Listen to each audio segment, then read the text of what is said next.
Everybody dies, don't they? Everybody come back, don't they? Isn't that so? You tried to get into the locked room today, didn't you? How do the dead come back, Mother? What's the secret? Walnut-Tree House, a ghost story. Written by Charlotte Riddell. Published in 1878. 1. The New Owner.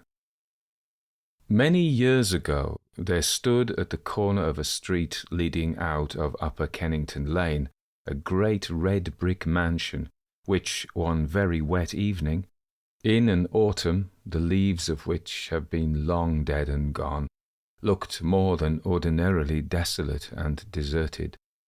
There was not a sign of life about it. For 7 years no one had been found to live in it.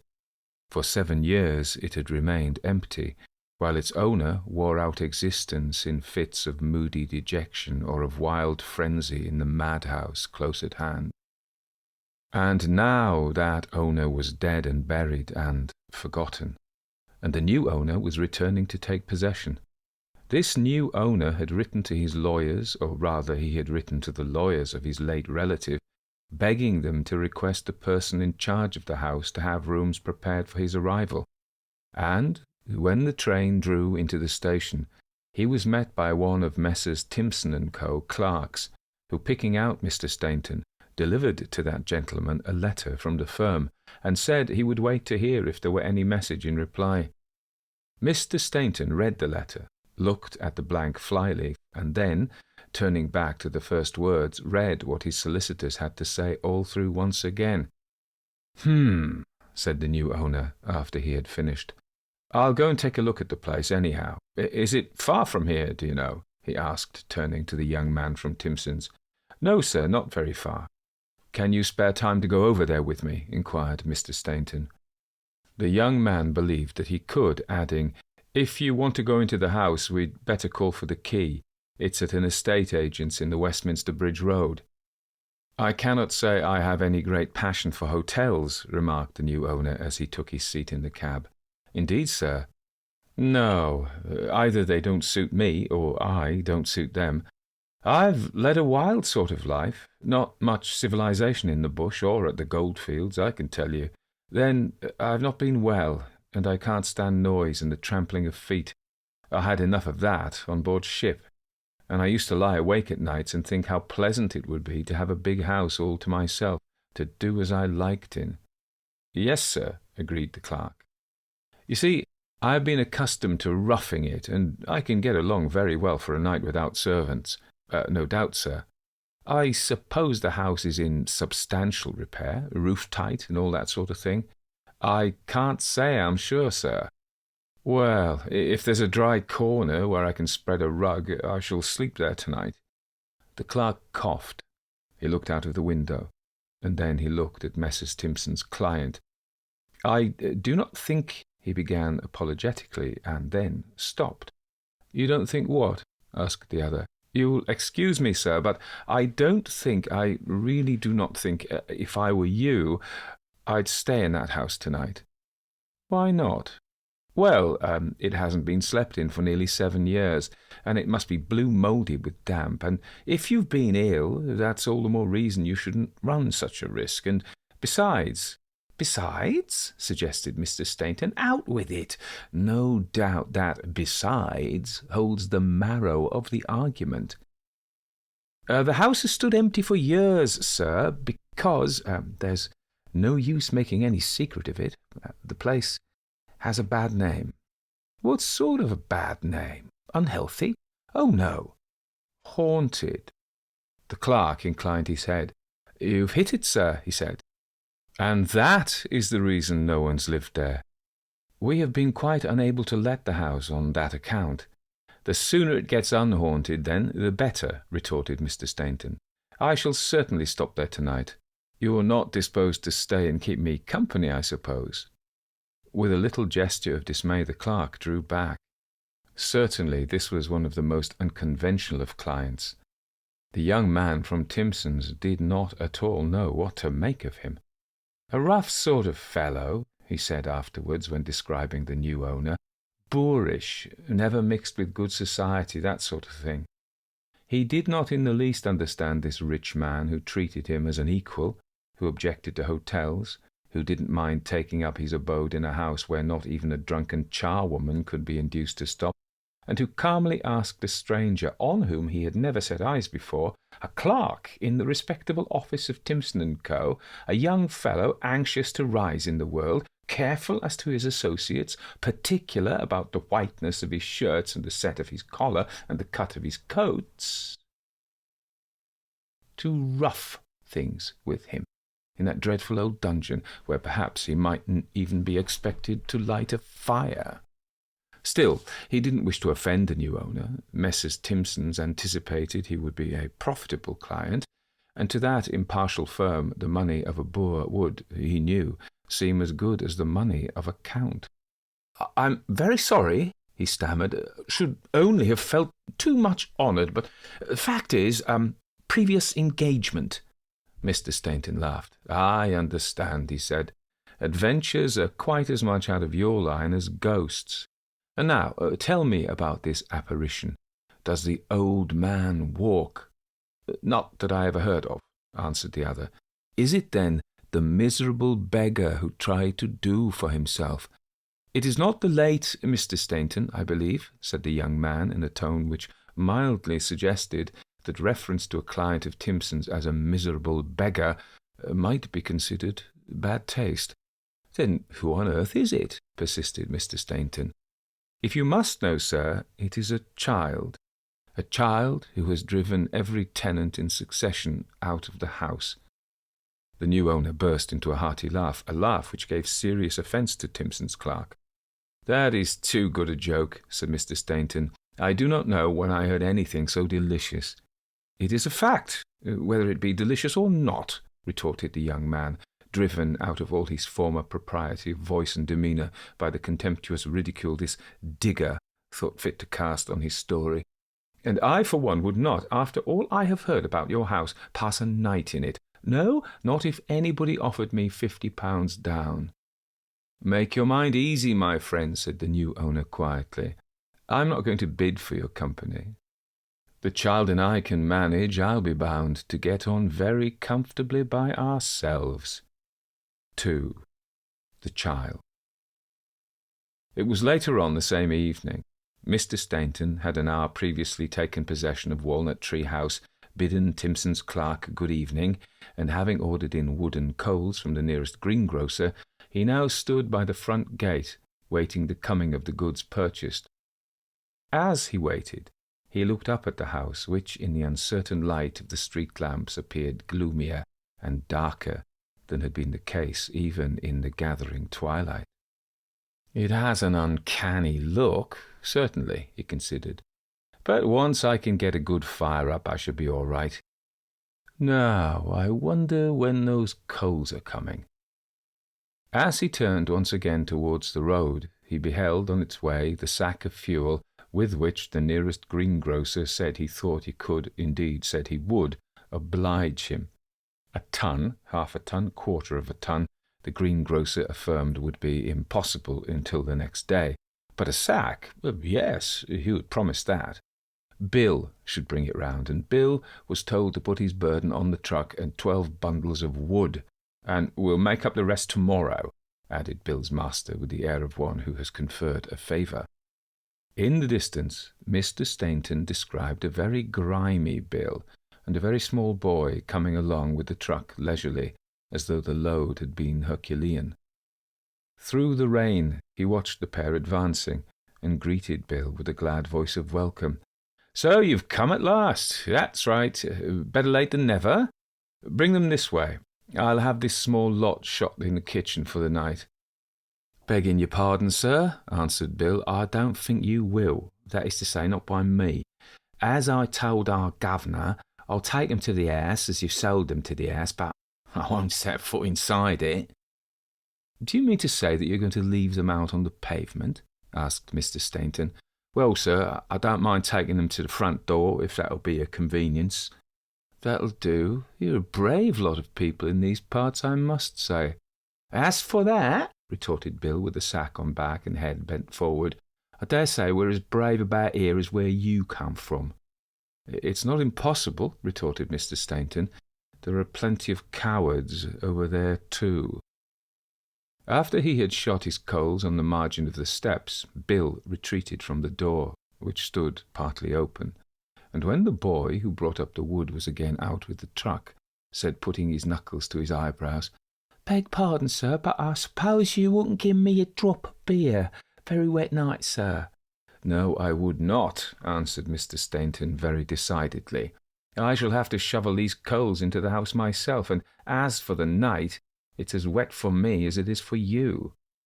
Nevertheless, as Bill shuffled along the short drive, shuffling wearily, like a man who, having nearly finished one day's hard work, was looking forward to beginning another hard day in the morning, the new owner relented. "Here," he said, picking out a sixpence to give to him. "It isn't your fault, I suppose, that you believe in old women's tales." "Thank you kindly, sir," Bill answered. "I'm sure I'm extremely obliged, but if I was in your shoes, I wouldn't stop in that house. You excuse me, sir, meaning no offence, but I wouldn't. Indeed, I would not." "It seems to have got a good name, at any rate," thought Mr. Stainton, while retracing his steps to the banned tenement. "Let us see what effect a fire will have in routing the shadows." He entered the house and, striking a match, lighted some candles he'd brought in with him from a neighbouring oil shop. After an inspection of the ground-floor rooms, he decided to take up his quarters for the night in one which had evidently served as a library. In the centre of the apartment there was the table covered with leather. Around the walls were bookcases. In one corner stood a bureau, where the man who for so many years had been dead even while living kept his letters and papers. He ate his frugal supper, and then, pushing aside the table on which the remains of his repast were spread, began walking slowly up and down the room, thinking over the past and forming plans for the future. Buried in reflection, the fire began to die down without his noticing the fact. But a feeling of chilliness at length causing him instinctively to look towards the hearth, he threw wood into the grate, and while the flames went blazing up the wide chimney, piled on coals as though he desired to set the house alight. While he was so engaged, there came a knock at the door of the room, a feeble, hesitating knock, which was repeated more than once before it attracted Mr. Stainton's attention. When it did, being still busy with the fire and forgetting he was alone in the house, he called out, "Come in." Along the panels there stole a rustling sort of touch, as if someone were feeling uncertainly for the handle. A curious noise, as of a weak hand fumbling about the door in the dark. Then, in similar manner, the person seeking admittance tried to turn the lock.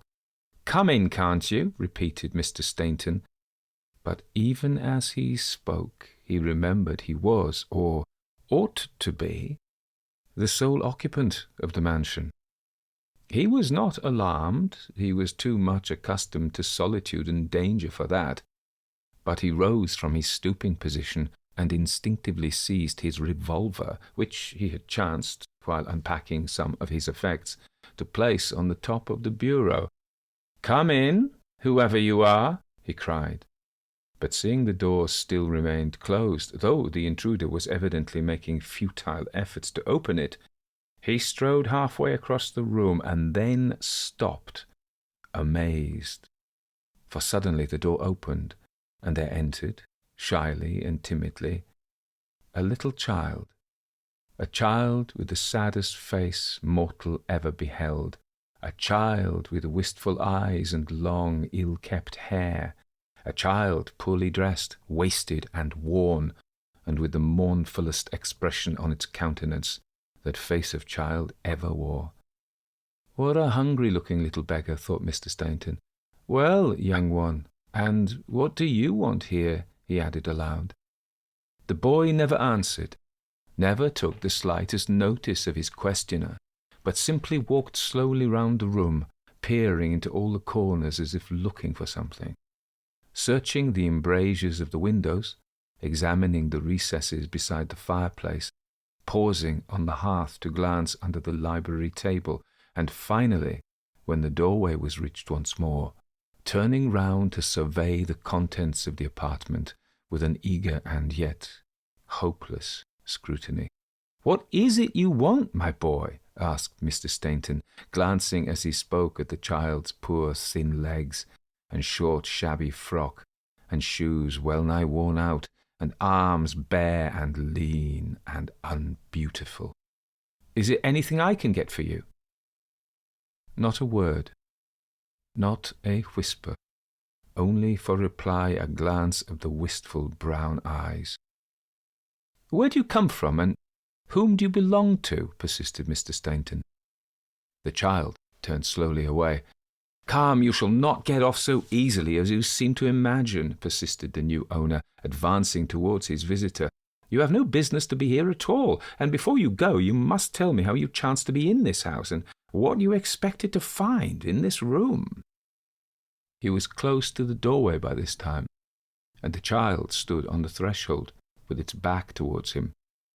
Mr. Stainton could see every detail of the boy's attire, his little plaid frock, the hooks which fastened it, the pinafore, soiled and crumpled, tied behind with strings broken and knotted. In one place the skirt had given from the bodice, and a piece of thin, poor flannel showed that the child's under-habiliment matched in shabbiness his exterior garments. "Poor little chap," thought Mr. Stainton. "I wonder if he'd like something to eat. Are you hungry, my lad?" The child turned and looked at him earnestly, but answered never a word. "I wonder if he is dumb," marvelled Mr. Stainton, and seeing he was moving away, put out a hand to detain him. But the child eluded his touch and flitted into the hall and up the wide staircase with swift, noiseless feet. Only waiting to snatch a candle from one of the sconces, Mr. Stainton pursued as fast as he could follow. Up the easy steps he ran at the top of his speed, but, fast as he went, the child went faster. Higher and higher he beheld the tiny creature mounting. Then, still keeping the same distance between them, it turned when it reached the top story and trotted along a narrow corridor with rooms opening off to right and left. At the extreme end of this passage a door stood ajar. Through this the child passed, Mr. Stainton still following. "I have run you to earth at last," he said, entering and closing the door. "Why, where's the boy gone?" he added, holding the candle above his head and gazing round the dingy garret in which he found himself. The room was quite empty. He examined it closely, but could find no possible outlet save the door and a skylight which had evidently not been opened for years. There was no furniture in the apartment, except a truckle bedstead, a rush-bottomed chair, and a rickety washstand.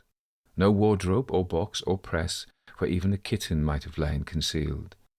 "It's very strange," muttered Mr. Stainton, as he turned away baffled. "Very strange," he repeated, while he walked along the corridor. "I don't understand it at all," he decided, proceeding slowly down the topmost flight of stairs. But there, all at once, he stopped. "It's the child!" he exclaimed aloud, and the sound of his own voice woke strange echoes through the silence of that desolate house. "It is the child!" And he descended the principal staircase very slowly, with bowed head, and his grave, worn face graver and more thoughtful than ever. 3. Searching for information. It was enough to make any man look grave, and as time went on, the new owner of Walnut-Tree House found himself pondering continually as to what the mystery could be which attached to the child he had found in possession of his property, and who had already driven tenant after tenant out of the premises. Inclined at first to regard the clerk's story as a joke, and his own experience on the night of his arrival a delusion, it was impossible for him to continue incredulous when he found, even in broad daylight, that terrible child stealing down the staircase and entering the rooms, looking. for something it never found. At bed and at board he had company, or the expectation of it. No apartment in the building was secure from intrusion. It did not matter where he lay, it did not matter where he ate. Between sleeping and waking, between breakfast and dinner, whenever the notion seized it, the child came gliding in, looking, and never finding, not lingering longer than was necessary to be certain the object of its search was absent, but wandering hither and thither, from garret to kitchen, from parlour to bedchamber, in that quest which still seemed fresh as when first begun. Mr. Stainton went to his solicitors, as the most likely persons from whom to obtain information on the subject, and plunged at once into the matter. "Who is the child supposed to be, Mr. Timpson?" he asked, making no secret that he had seen it. "Well, that's really very difficult to say," answered Mr. Timpson. "There was a child once, I suppose, a real child, flesh and blood." Mr. Timpson took off his spectacles and wiped them. "There were two, yes, certainly, in the time of Mr. Felix Stainton, a boy and a girl." "In that house?" "In that house. They survived him." "And what became of them?" "The girl was adopted by a relation of her father's, and the boy died." "Oh, the boy died, did he? Do you happen to know what he died of?" "No, I really do not. There was nothing wrong about the affair, however, if that's what you're thinking of. There never was a hint of that sort." Mr. Stainton sat silent for a minute. Then he said, "Mr. Timpson, I cannot shake off the idea that somehow there has been foul play with regard to those children. Who were they?" "Felix Stainton's grandchildren. His daughter made a low marriage, and he cast her adrift. After her death, the two children were received at Walnut-Tree House on sufferance, fed and clothed, I believe, that was all. And when the old man died, the heir at law permitted them to remain." "Alfred Stainton?" "Yes, the unhappy man who became insane. His uncle died intestate, and he consequently succeeded to everything but the personality, which was very small, and of which the children had a share." "There never was any suspicion, you say, of foul play on the part of the late owner?" Dear, no, quite the contrary." "Then you cannot throw the least light on the mystery?" "Not in the least. I wish I could." For all that, Mr. Stainton carried away an impression Mr. Timpson knew more of the matter than he cared to tell. "There's a mystery behind it all," he considered. "I must learn more about these children. Perhaps some of the local tradespeople may recollect them." But the local tradespeople, for the most part, were newcomers, or else had not supplied the house. "There's only one person I can think of, sir," said one family butcher, "likely to be able to give you any information about the matter." "And that is?" "Mr. Hennings at the Pedlar's Arms. He had some acquaintance with the old lady as was housekeeper, both to Mr. Felix Stainton and a gentleman that went out of his mind." Following which advice, the new owner repaired to the Pedlar's Arms. "Do I know Walnut-Tree House, sir?" said Mr. Hennings, repeating his visitor's question. "Well, yes, rather." "Well, you might as well ask me, do I know the Pedlar's Arms? As boy and man, I can remember the old house for close on 55 years. I remember Mr. George Stainton. He used to wear a skull cap and knee breeches. There was an orchard then where Stainton Street is now, and his whole day was taken up in keeping the boys out of it. Many a time I've run from him." "Did you ever see anything of the boy and girl who were there after Mr. Alfred succeeded to the property?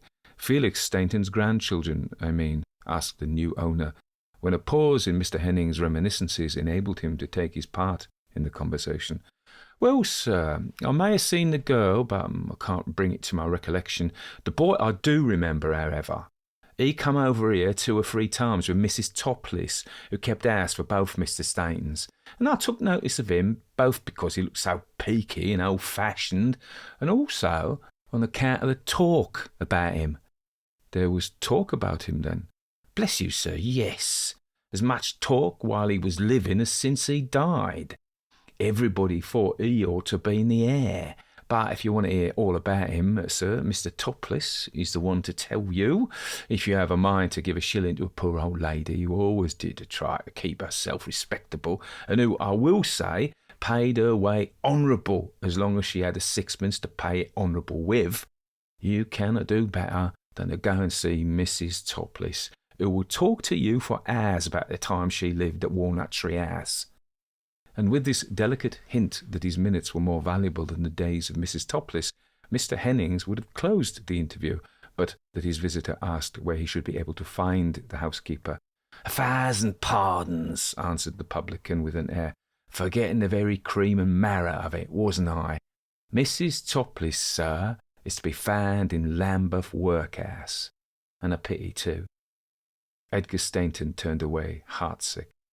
Was this all wealth had done for his people and those connected with them? 4. Brother and sister. Mr. Stainton had expected to find Mrs. Topless a decrepit crone, bowed with age and racked with rheumatism, and it was therefore like a gleam of sunshine streaming across his path to behold a woman, elderly, certainly, but carrying her years with ease, ruddy-cheeked, clear-eyed, upright as a dart, who welcomed him with respectful enthusiasm. "And so you are Mr. Edgar, the son of the dear old captain," she said, after the first greetings and explanations were over, after she had wiped her eyes and uttered many ejaculations of astonishment and expressions of delight. "Hey, I remember him coming to the house just after he was married and telling me about the dear lady, his wife. I never heard a gentleman speak so proud. He never seemed tired of saying the words, 'my wife.'" "She was a dear lady," answered the new owner. "And so the house has come to you, sir. Well, I wish you joy. I hope you may have peace and health and happiness and prosperity in it, and I don't see why you should not. No, indeed, sir."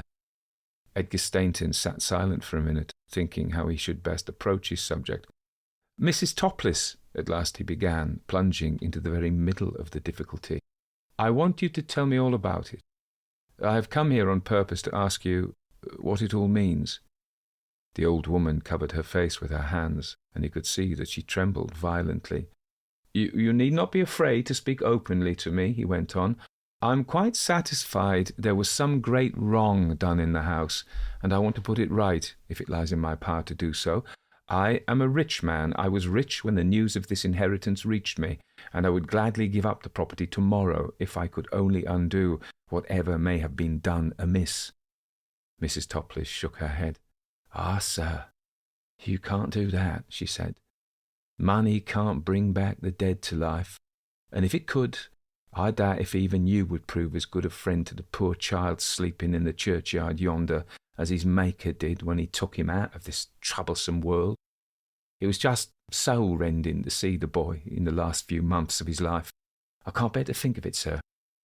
Often at night I wake in a fright, fancying I still hear the patter-patter of his poor little feet upon the stair. Do you know, it's a curious thing, but he doesn't frighten me," said Mr. Stainton. "That is, when I am in the house. Although, when I am away from it, the recollection seems to dog every step I take." "What?" cried Mrs. Topless. "Have you then seen him too? There, what am I talking about? I hope, sir, you will forgive my foolishness." "I see him constantly," was the calm reply. "I wonder what it means. I wonder what it can mean," exclaimed the housekeeper, wringing her hands in dire perplexity and dismay.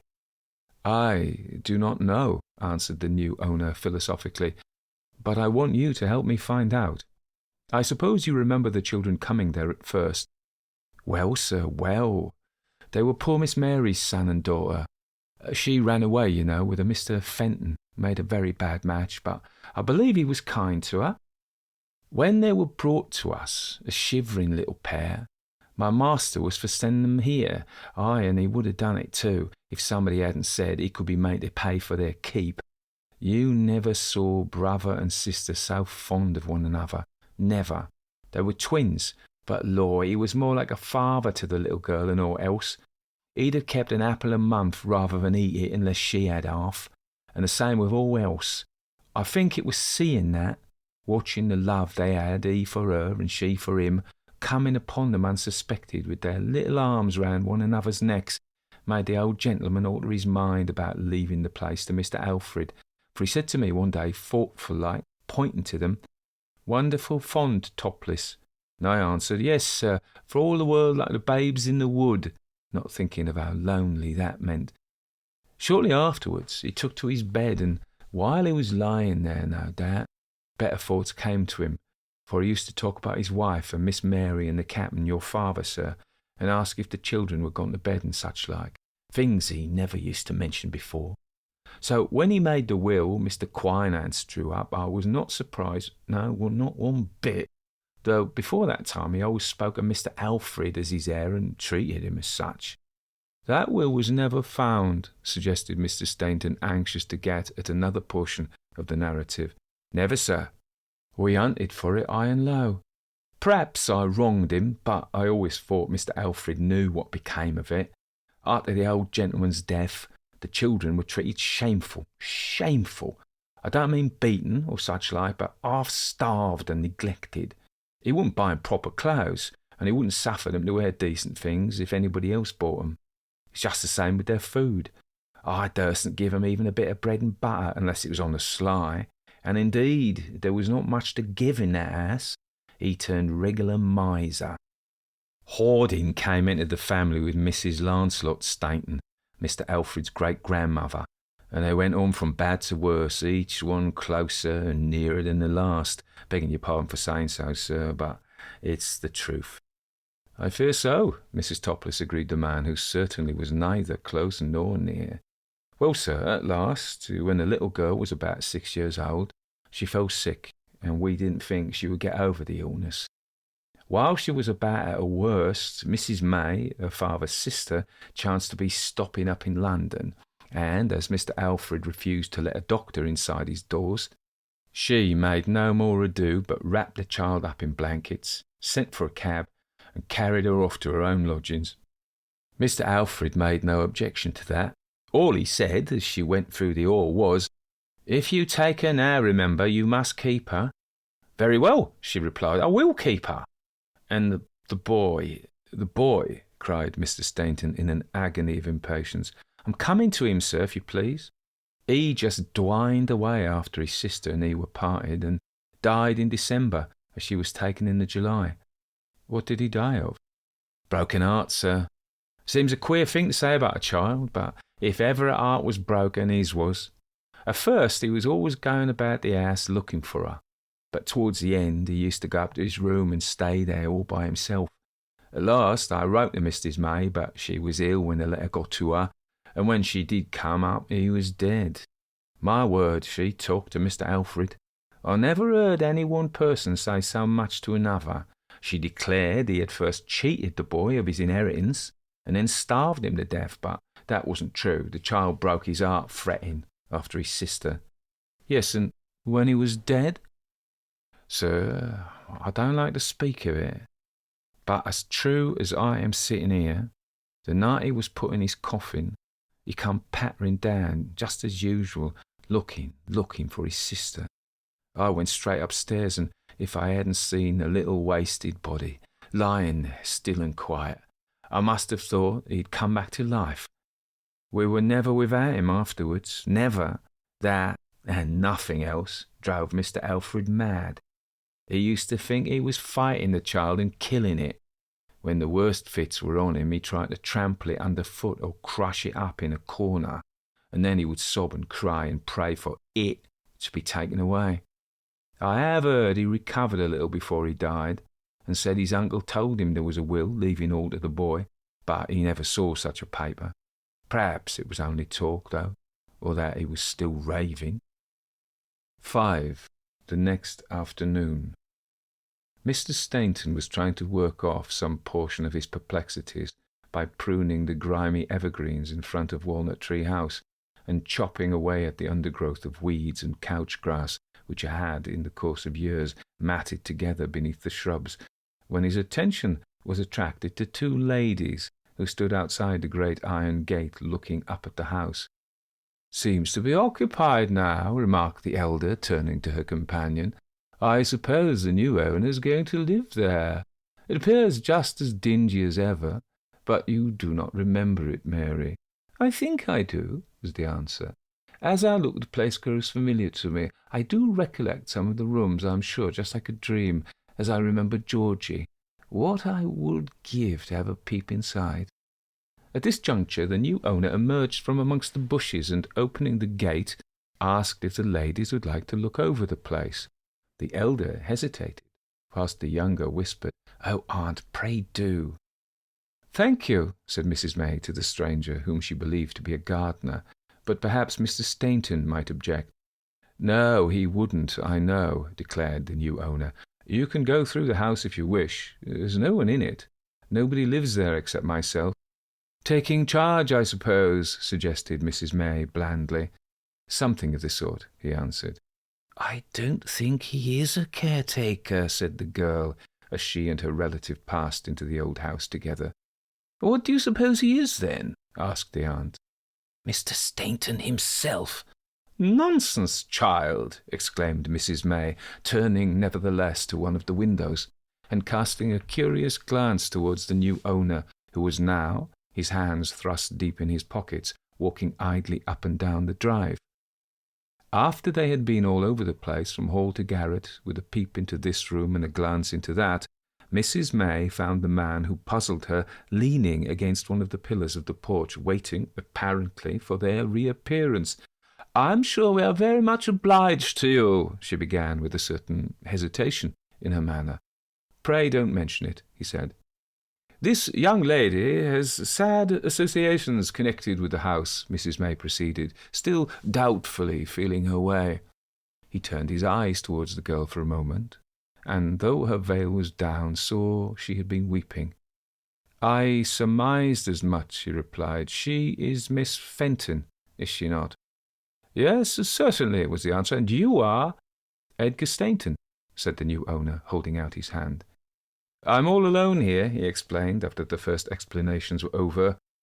"But I can manage to give you a cup of tea. Pray do come in, and let me feel I'm not entirely alone in England." Only too well pleased, Mrs. May complied, and 10 minutes later the three were sitting round a fire, the blaze of which leapt and flickered upon the walls and over the ceiling, casting bright lights on the dingy mirrors and the dark oak shelves. "It's all coming back to me now," said the girl softly, addressing her aunt. "Many an hour Georgie and I have sat on that hearth seeing pictures in the fire."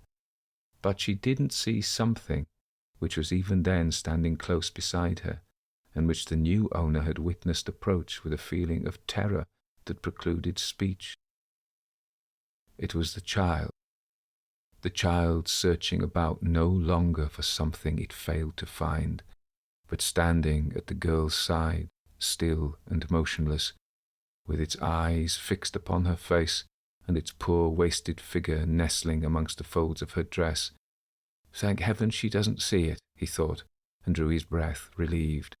No, she did not see it, though its one cheek touched her shoulder, though its thin hand rested on her arm, though through the long conversation which followed, it never moved from her side, nor turned its wistful eyes from her face. When she went away, when she took her fresh young beauty out of the house, her presence seemed to gladden and light up. The child followed her to the threshold, and then, in an instant, it vanished, and Mr. Stainton watched for its flitting up the staircase, all in vain. But later on in the evening, when he was sitting alone beside the fire, with his eyes bent on the glowing coals, and perhaps seeing pictures there, as Mary said she and her brother had done in their lonely childhood, he felt conscious, even without looking around, that the boy was there once again. And when he fell to thinking of the long, long years during which the dead child had kept faithful and weary watch for his sister, searching through the empty rooms for one who never came, and then bethought him of the sister to whom her dead brother had become but the vaguest of memories, of the summers and winters during the course of which she had probably forgotten him altogether, he sighed deeply. He heard his sigh echoed behind him in the merest, faintest whisper. More when he, thinking about his newly found relative and trying to recall each feature in her face, each tone of her voice, found it impossible to dissociate the girl grown to womanhood from the child he had pictured to himself, as wandering about the old house in company with her twin brother, their arms twined together, their thoughts one, their sorrows one, their poor pleasures one.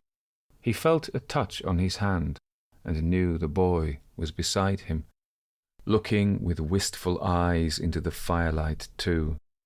But when he turned, he saw that sadness clouded those eyes no longer. She was found. The lost had come again to meet a living friend on the once desolate hearth, and up and down the wide desolate staircase those weary little feet pattered no more. The quest was over, the search ended. Into the darksome corners of that dreary house the child's glance peered no longer. She was come. Through years he had kept faithful watch for her, but the waiting was ended now. 6. The missing will. Ere long there were changes in the old house. Once again Mrs. Topless reigned there, but this time with servants under her, with maids she could scold and lads she could harass. The larder was well plenished, the cellars sufficiently stocked, windows formerly closely shuttered now stood open to admit the air, and on the drive grass grew no longer. Too many footsteps passed that way for weeds to flourish. It was Christmas time. The joints in the butcher's shops were gay with ribbons, the grocer's windows were tricked out to delight the eyes of the children, young and old, who passed along. In Mr. May's house up the Clapham Road all was excitement, for the whole of the family, father, mother, grown-up sons and daughters, girls still in short frocks and boys in round jackets, were going to spend Christmas Eve with their newly found cousin, whom they had adopted as a relation with a unanimity as rare as charming. Cousin Mary also was going. Cousin Mary had got a new dress for the occasion, but was having her hair done up in a specially effective manner by Chrissy May, when the toilette proceedings were interrupted by half a dozen young voices announcing, "Gentleman in the parlour wants to see you, Mary. Pa says you to make haste and come down immediately." Obediently, Mary made haste as bidden and descended to the parlour, to find there the clerk from Timpson's, who met Mr. Stainton on his arrival in London. His business was simple but important. Once again he was the bearer of a letter from Timpson and Co., this time announcing to Miss Fenton that the will of Mr. Felix Stainton had been found, and that under it she was entitled to the interest of £10,000 secured upon the houses in Stainton Street. "Oh, Aunt, oh, Uncle, how rich we shall be!" cried the girl, running off to tell her cousins. But the uncle and aunt looked grave. They were wondering how this will might affect Edgar Stainton. While they were still talking it over, after Timpson's young man had taken his departure, Mr. Edgar Stainton himself arrived. "That's all right," he said in answer to their questions. "I found the will in the room where Felix Stainton died. Walnut-Tree House and all the freeholds were left to the poor little chap who died, chargeable with Mary's £10,000, 500 to Mrs. Topless and a few other legacies. Failing George, the property was to come to me. I have been to Quinance's successor and found out that the old man and Alfred had a grievous quarrel, and that in consequence he determined to cut him off altogether. Where's Mary? I want to wish her joy." Mary was in the little conservatory searching for a rose to put in her pretty brown hair. He went straight to her and said, "Mary, dear, you've had one Christmas gift tonight, and I want you to take another with it." "What is it, Cousin Edgar?" she asked. But when she looked in his face, she must have guessed his meaning, for she drooped her head and began pulling her sweet rose to pieces. He took the flower, and with it her fingers. "Will you have me, dear?" he asked. "I am but a rough fellow, but I am true, and I love you dearly." Somehow she answered him as she wished, and they all spent a very happy evening in the old house. Once, when he was standing close beside her in the familiar room, hand clasped in hand, Edgar Stainton saw the child looking at them. There was no sorrow or yearning in his eyes as he gazed, only a great peace, a calm which seemed to fill and light them up with an exquisite beauty.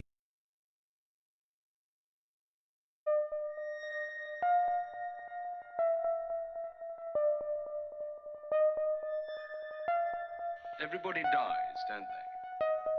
Everybody come back, don't they? Isn't that so? You tried to get into the locked drawer today, didn't you? How do the dead come back, Mother? What's the secret? So that was The Walnut-Tree House by Charlotte Riddell. The first thing I need to do is to thank Ed W. for sponsoring this episode. He reached out to me via Ko-fi, where you can actually commission me to do stories if you want to. And he suggested I do this story. So he is the sponsor. He's the official sponsor. If I knew his second name, I can't remember it now. So Ed W., thank you very much. I will send you a message, but this might be the first thing you hear is like me thanking you. So thank you. Okay. Also, the second thing I need to say is I've been trying to wait for the scrap man to finish scrapping, but his business is doing a roaring trade at the moment, and he never stops scrapping. And so if you hear this sound like an angry drill, you know the dentist drill, the really big ones that go, or going to make your bones shake, and they go through the floorboards, then if you can hear that's him. I was going to wait for him, but my work schedule is too punishing. I can't afford to wait. So I'm going to say something about Charlotte Riddell. Now, is it Charlotte Riddell or Charlotte Riddell? When I was younger, I was in the Territorial Army, and we had a sergeant called Sergeant Riddell. It was spelt like this. And he was from Fife, I want to say, so he was a Scotsman. And although she was Irish from Antrim, given the part of Ireland she's from, and what else I know about her, I reckon she's one of the plantation Scots who came over from the southwest of Scotland. I think Riddell is potentially a Scottish name. Is it Riddell or Riddle? I don't know. I think I'm going to go with Riddell. He always wanted to be called Riddell because we used to call him Riddle, as in Jimmy Riddle, just because we didn't like him. He wasn't very nice.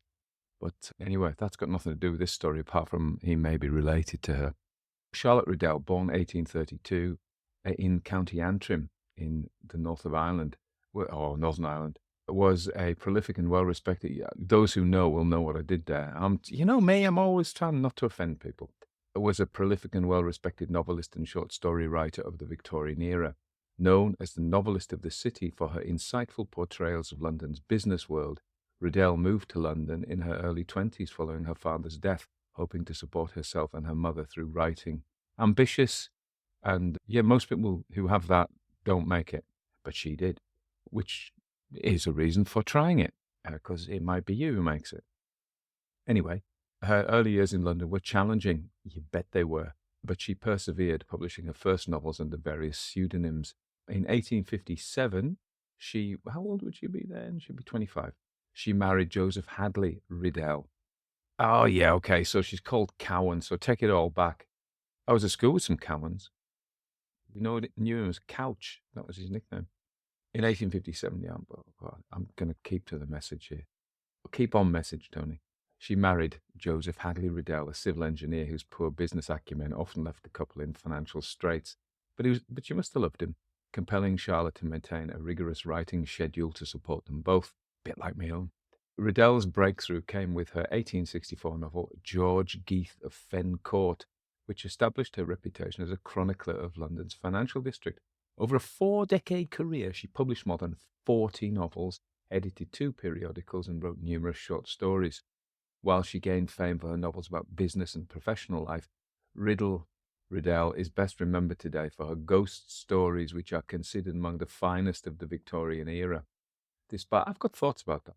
Despite her earlier success, Riddell's work fell out of fashion in the 1890s, leading to financial difficulties in her later years, because she didn't die till 1906, so she had 16 years to live being unpopular. I've lived many decades being unpopular, so I can sympathize with her. She became the first recipient of a pension from the Society of Authors in 1901, but her final years were marked by ill health. She passed away in London, 1906. In 1861, talked about the magazines. She was co-proprietor and editor of the St. James's magazine. Let's say something about the Walnut-Tree story. Let me find my notes. If I was handy, I would have my notes, wouldn't I? I wouldn't have to say, let me find your notes. They would be there, and they are there. I've got to click on them now. It was published in 1878. A quintessential example of Victorian ghost fiction. Now, we know the story, so we're not going to repeat that. What I think it's important to realize is that Riddell was the equivalent of, when you go in the airport and there are certain authors who are on the shelves. They're on the shelves for a reason, because they write compelling stories that people want to buy. How about that? Oh, that's right. She was that. Many of the stories, and this isn't me being a snob, he said snobbishly, but they are really competent, but they're not literature as such. What do you mean by literature? Two things I think when I come to literature are prose style. Now, for a lot of people, they don't care about prose style, but remember, I was a poet first, a really bad one, but I used to love poetry when I was a kid, so I've always had an ear for the style of the writer. That's not the main thing. The main thing is literature looks at the human condition, so it speaks to people across the decades and centuries. Because Shakespeare, and I'm not very familiar with the Latin authors, but people, I know they didn't particularly write fiction, but some of the early fictional authors, they're saying things that we resonate with us. Whereas probably genre fiction, which I love science fiction, I love fantasy, ghost stories, detective stories, and they are entertaining, they're compelling, you turn the pages, but at the end, you haven't probably learned anything much about the human condition. Certain people, potentially people like Henry James, whatever, and Edith Wharton, I think, Shirley Jackson, they can, potentially Robert Aikman, I think, maybe, yeah, okay. They can do both. They can actually write a ghost story that teaches you about the human condition. But in the era of the Victorian period, when the ghost story was exploding, they were the equivalent of your police procedurals and your spy stories and your, I don't know what, I don't really read romance, but equivalent of the romance versions that you find on the shelves. They are for middlebrow. I'm middlebrow. They're for middlebrow people. They are popular novels, is what I'm laboriously trying to say. It's the genre occupies, and my notes say, the genre occupies a space between highbrow literary works, which we've been talking about, and lowbrow sensationalist fiction. We've done on the Ghost podcast, we've done Varney the Vampire, for example. And I know Jasper Lestrange did Sweeney Todd, so go and listen to that. And that was the sensationalist lowbrow, if you like. What is the difference? I just said about the human condition, this is highbrow stuff. She doesn't not do that, because in this story we talk about certain, there is at least allusions to economic and social conditions that aren't not there. You know what I mean? They're there deliberately. Okay. If we look at the plot devices, the concept of a cheated inheritance was a big deal in Victorian fiction. So it is a common trope, reflecting the era's preoccupation with social status and financial security. The presence of orphaned or mistreated children in the narrative echoes similar themes, works by Charles Dickens and other social reformers of the time. Literature can be used for social reform. This idea of the virtuous man restoring order to a troubled house is another Victorian trope, embodying the period's ideals of moral rectitude and social responsibility. This theme is often intertwined with the idea of righting past wrongs, a common narrative in Victorian fiction, which resonated with the era's sense of social justice, again, and accountability in all senses. The inclusion of a romantic subplot and happy ending aligns with Victorian literary conventions, satisfying the reader's expectations for emotional resolution and poetic justice. And we think of Christmas Carol, how the ghost, it's another supernatural story that talks about social issues and ends up nicely. And the ghost has had a part in that. The ghost is agentless in this, no, I think it's not actually. I'm just going to contradict myself. It doesn't have any active agency itself. It just wanders around looking for its sister, or his sister, Georgie, the ghost. Let's call him his name. But if it hadn't been for the ghost, Stainton. So Stainton comes in, there's a parallelism, isn't there? He inherits the old house, which is in a bit of a state, and he spends his time putting it right. That's like symbolic for him righting the wrongs of his past. It's the family's house, which has fallen to rack and ruin, such as the family's moral state has fallen to rack and ruin by its miserliness, which is hinted at, but also it's the guy who went mad. Of course, that's his punishment for cheating the twins and sending the young girl away and allowing the young boy Georgie to die of a broken heart. He is punished. So it's a very moral story, and bad guys get their just rewards or their unjust rewards. You know what I mean? They get punished. And the good guys, in the end, everything comes right. So the classic Victorian story. I don't know if you've ever read The Quincunx by, what's his name, Charles Palliser, which is a pastiche of a Victorian story. It's about, you could kill a man with it. You could throw it at him and kill him. It's that big a book. But it's a fantastic book, a real page-turner. That's all about cheated inheritances and the righting of wrongs. So it's very well done pastiche of Victorian literature. This period, so we talk about late 19th century, last 2/3 of the 19th century. The ghost story evolved from the Gothic horror, the Castle of Otranto and Mysteries of Udolpho and all that stuff in the 18th and early 19th century. And they were set in foreign places with foreign noblemen who you couldn't trust. Of course, you can't trust foreigners. And we still think that. And in exotic places, Le Fanu, I believe I was listening to a program and they seemed to know him and they knew the family. I always thought it was Le Fanu, but it's Le Fanu they were calling him. So that's what I'm going to do now. So his Carmilla set in Carinthia. Later on, of course, I'm jumping ahead, but Dracula is a kind of Gothic throwback. It's set in Transylvania. These stories, the classic Gothics, were set in Italy and on the continent amongst the Bulgarian bandits and brigands and things like that. So when we get this story, we've got the Gothic elements of the haunted house and the ghost and the cheated family inheritance, again, very Gothic tropes, but they're in a London street. So it's like domesticization, I think I just made that word up, or the modernization for that time of traditional Gothic tropes. The pathetic children, this whole studies of work about this. But in the Victorian period, if you remember, the idea of a childhood is a relatively new idea because basically with animals, you don't get a childhood. You're little and you play around. As soon as you can, work, you work. And there is no childhood or adolescence or teenage years. You work. And that development of childhood sort of happened. The childhood is an epoch in the Victorian period. And so they came to idolize the child, probably because children were so mistreated, going up, working in factories, going up cotton mills. And the industrialization perhaps brought that to the eyes of more people or the conscience of more people, whereas in the old days, when it was in the rural areas before the industrialization, still went on. But in any case, the Victorians, I was going to say the word fetishized. What I mean is they made a big deal of childhood, and because the child became to them sacred. You think of all those Victorian prayer books and hymn books with little cupids and little idyllic-looking. Remember, Gentle Jesus, Meek and Mild, it was a great Victorian hymn. Look upon this little child. Pity, I can't remember my prayers. Anyway, that's a bad sign. I used to know that off by heart. Oh no. Been doing too many ghost stories. This idea of the child and the fetishization of the child is seen here. He's pathetic and he's innocent. Children are pathetic and innocent. I think Dickens does that a bit, but he possibly does it a bit better because we have the Artful Dodger as well. All right. So he's pitiful.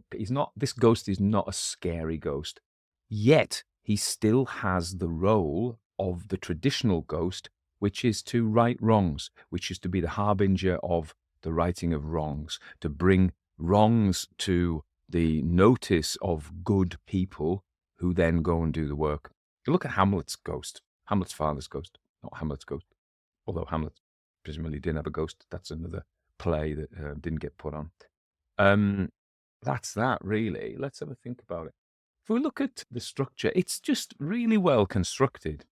Key narrative techniques typical of Victorian storytelling, particularly in structure and pacing. It employs a gradual revelation structure popular in Victorian literature, which is really in common with detective stories as well. There is a mystery. Who is the child? It's like a detective story, isn't it? And how does he find out? He goes to one person who tells him a bit. He goes to another person who tells him a bit more. And you get all these characters adding their bits of various sources: the lawyer, the housekeeper, Mrs. Topless and local residents, the butcher. The multi-perspective approach adds depth and credibility to the narrative, while also allowing Riddell to reveal information at a controlled pace. So it's revealing at a controlled pace. It's more interesting in that we get different characterizations. And with each person, I'm reading a book, a detective story by Peter James at the moment, because I've got a gig interviewing him, a big crime writer. And I'm going through it, and I'm noticing that he has scenes where more could be revealed, but he doesn't reveal it. He could have given the whole game away, couldn't he, just at the beginning? Any crime writer or this story could have said, this is what happened, boom, and 3 paragraphs and you're done. I say sometimes when people send me stories, and my common piece of advice is milk it, draw it out. People don't give the audience everything they want straight away, or else you don't have a story. And people like being teased a bit, not too much. And this is what she does with this technique. And so my notes that I made also say the Victorian fondness for embedded narratives. So as characters recount past events, these become stories within the main story, creating a rich tapestry of interconnected tales. It provides background information, but adds texture, different voices, different scenes. It adds, that's the word, it adds texture. And yeah, so I think there are commonalities with the growing popularity of the detective story. And yeah, we talked about the domestication of the supernatural. The Gothic ghost rattles chains and is very scary. And the modern ghost is particularly horrible as well. But in this Victorian period, they're domestic. They're not really scary. They have the role of a ghost, as I've said, righting wrongs or bringing wrongs to people's attention. But they're not scary, which they were before and they have become since. Yeah, and the resolution of the ghost's unrest through the reunification, albeit symbolic, with his sister, further emphasizes this domestic approach. The supernatural is not vanquished through exorcism or violence, which would be our modern way of doing it, but through the restoration of family ties and social justice. That is really important. Okay. There are, in terms of the social critique, it's not explicit. It's embedded in the story. It's subtle. It's probably reminding the readers, or at least for society. I've said also many times, the function of fiction, function of stories from the very beginning is to reinforce social conduct, the codes of conduct. Stories tell us how we should behave, and we're taking them in.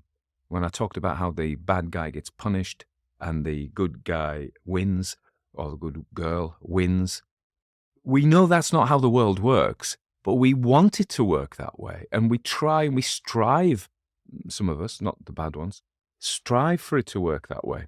And that is because we've taken all these stories on board about how the world should be, and this is how it should be. And so this story turns out how it should be. The wicked are punished and the good are rewarded, even though much delayed. And in that, it's a massively Victorian idea. Yeah, so the social critique talks about class, family, doing the right thing, economic injustice, but not in a big way, I don't think. I think she gives just enough to be palatable to her generally lower middle class audience who know what it's like to be on the edge of being poor, but certainly don't want to give all their money away, and who would, to the poor who are all around them. But the Victorians did have a sense of social justice, and that's they go and work in the slums and help people. And this comes from Christianity. I was just reading an article about how, despite what we may think, all of our social norms are underpinned by our Christian heritage in the West. That isn't to say that people are bad, but why we think we should do things, often you can trace it back to our Christian culture. And I'm not making a point about other people's religions, and I can only talk about my own culture, and that's what I'm doing. Because to do otherwise would be wrong. I would be talking out of my hat, wouldn't I?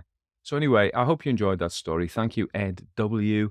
for suggesting it. I thought it was a lovely workmanlike story that is bound to have delighted many of us because we still believe in the moral messages of the story, that right should prevail and that good people can bring right about. How about that?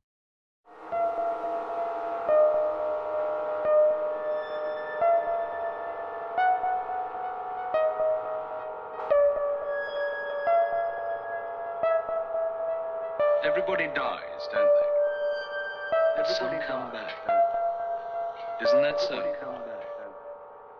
Isn't that so?